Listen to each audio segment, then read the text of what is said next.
कुछ सच्चाई बतावे खातिर आप लोगन के बीच में लाइव बानी। जोन भी बात बा हम आप लोगन के बीच में रखे चाहतनी।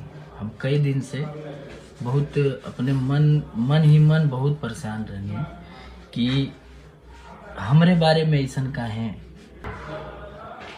आप खुद ही आप लोग बताइए। आप लोग भगवान स्वरूप हैं, आप लोग प्यार देते हैं तभी कोई एक कलाकार खड़ा होता है। और मैं हमेशा से उनके साथ ही रहा हूँ, कभी मेरे जबान से कुछ निकला ही नहीं, न मैं किसी के बारे में बोलता हूँ। उनको तो मैं बहुत प्यार करता था, बहुत प्यार।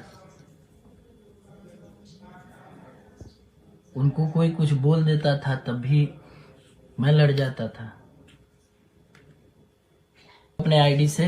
फिर आप सब लोग बताइएगा कि मैं गलत हूँ कि कौन गलत है। अगर मेरी गलती है तो मैं सब छोड़ दूँगा। देखिए, आजकल भोजपुरी इंडस्ट्री में आकांक्षा दुबे की मौत को लेकर खबर बहुत ज़्यादा सुर्खियों में बना हुआ है। हर लोग इस मामले में अपना अपना बयान देते हुए नज़र आ रहे हैं। आकांक्षा दुबे की मां का कहना है कि मेरी बेटी का मर्डर हुआ है। इनकी मां का 2 लोगों का नाम लेते हुए नज़र आ रही हैं, जिनमें से एक समर सिंह और दूसरा इनका भाई संजय सिंह। हालांकि इन सब मामले में जांच चल रही है। जो भी खबर आती है आप सबको अपडेट बताता रहूँगा। चैनल से जुड़े रहिए। धन्यवाद।